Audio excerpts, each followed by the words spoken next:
Assalamualaikum, saya Nur Afika Zahra binti Muhammad Zainuddin. Hai, nama saya Wan Nurul Amira binti Wan Zurhan.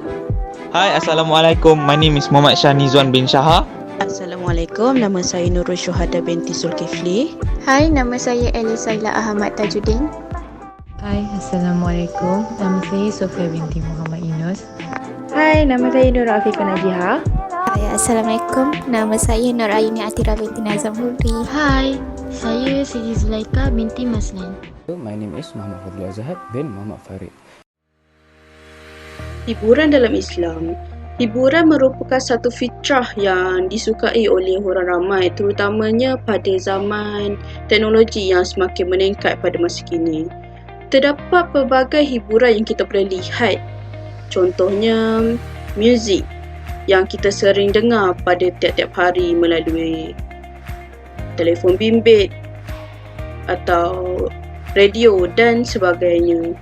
Walau bagaimanapun, hiburan boleh jadi negatif ataupun positif. Jadi kita perlu tahu, adakah hiburan yang kita lakukan ini memberi manfaat kepada kita ataupun memudaratkan pemikiran atau fizikal kita.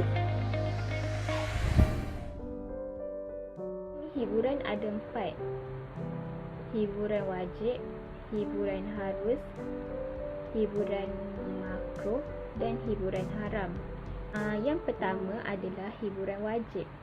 Hiburan wajib ialah ibadah. Kita mengerjakan ibadah, amal ibadah. Contohnya, solat, mengaji, baca Quran, tahajud, zikir dan sebagainya.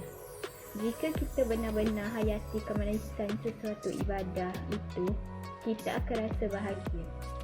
Yang kedua ialah hiburan harus. Hiburan harus bermaksud hiburan yang tidak melanggar syarak dan tiada unsur haram. Contoh hiburan yang harus ialah dengar lagu, main muzik, bersukan, bernyanyi, tengok movie dan sebagainya. Yang ketiga ialah hiburan makruh.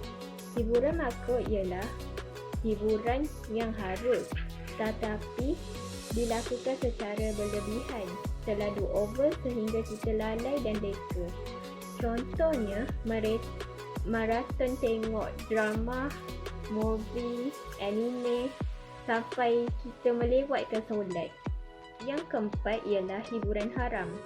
Hiburan haram ialah hiburan yang melanggar syarak dan ada unsur haram seperti ada unsur syirik, pergaulan bebas, agungkan arak serta benda yang lucah. Contoh hiburan yang dibenarkan. Okay, first kita mestilah pastikan muzik, lagu ataupun skrip dia, semua skrip tu kita maksudnya pastikan perkataan yang boleh membawa arah bertentangan dengan akidah.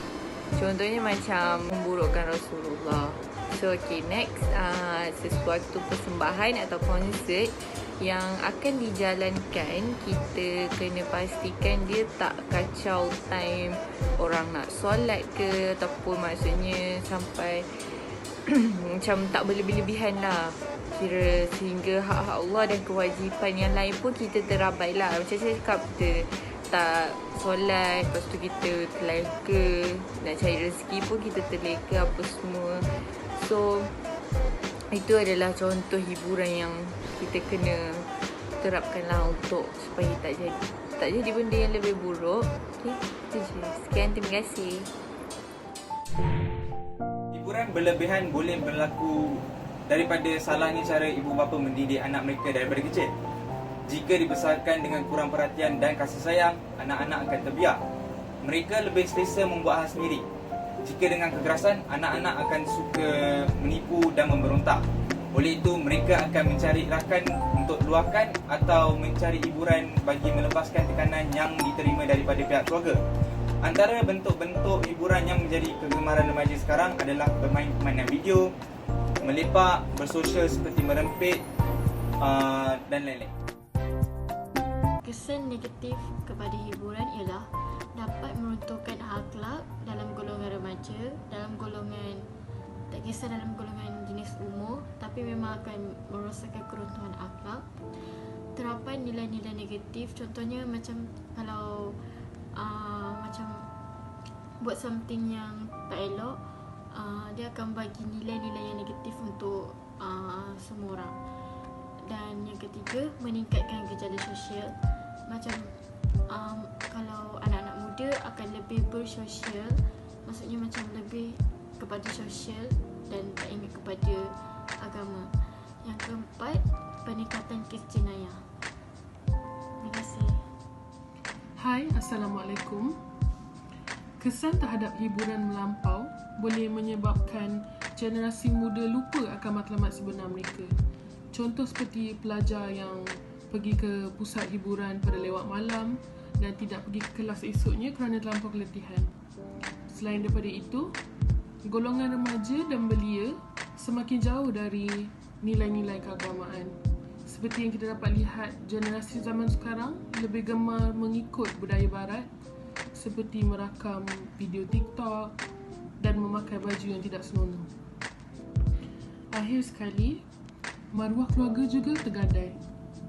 Contoh seperti apabila kita memuat naik gambar yang tidak senonoh atau menjolok mata yang boleh membuatkan timbulnya fitnah.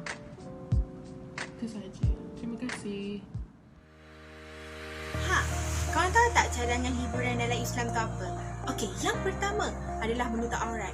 Walaupun dia tu artis ke, pelakon ke, penyanyi apa sekalipun, mereka still boleh tutup aurat dalam dunia hiburan diorang. Contohnya macam Nelofa, Era Fazira, Siti Nurdina, Datuk Siti Nurhaliza, diorang still boleh tutup aurat. Contohnya dengan pakaian diorang tu, diorang boleh menginspirasikan dekat orang-orang yang baru. Contohnya macam diorang nampak pakaian diorang tu macam wow, rasa macam nak pakai je pakaian diorang tu. So secara tak sengaja, diorang mempengaruhi diorang untuk tutup aurat juga. Dalam dunia hiburan pun ada juga kebaikan dia. Elakkan daripada pergaulan bebas. Seperti elakkan diri daripada couple, elakkan diri bermaksiat dan menjaga batas antara lelaki dan perempuan. Yang ketiga ialah perbanyakkan hiburan dalam pendidikan. Contohnya, kalau hiburan tu ada dalam satu drama tu ada kesan positif dengan negatif. Contohnya macam Jalan Kembali, KL Gangster. Semua tu ada kesan positif dan negatif kan. Tapi kebanyakan orang akan ambil yang negatif je. So benda tu tak elok. Sebab yelah kita manusia kan. So ulama pernah berkata, jika bercampurnya kebaikan dan keburukan, maka yang menang akan keburukan. Seterusnya, wawakan isu umat Islam yang ditindas agar sebanyak kesedaran, seperti menyebarkan apa yang terjadi di negara luar seperti Palestin, Syria di rangkaian media sosial atau televisyen. Seterusnya, membuat filem dan movie yang berkaitan dengan unsur-unsur Islam dan membuat lagu yang menyedarkan umat Islam seperti lagu nasyid atau lagu-lagu yang mengingatkan kita pada agama Islam. Warahmatullahi wabarakatuh. Nama saya Muhammad Fadil Azhar bin Muhammad Farid. Di sini saya akan cuba terangkan konklusi hiburan terhadap pandangan agama Islam. Okey, pertama sekali di dalam Al-Quran tidak ada mengenai larangan terhadap hiburan dan ini juga sudah terbukti oleh beberapa para ulama. Mereka sudah memberikan beberapa surah dan ayat.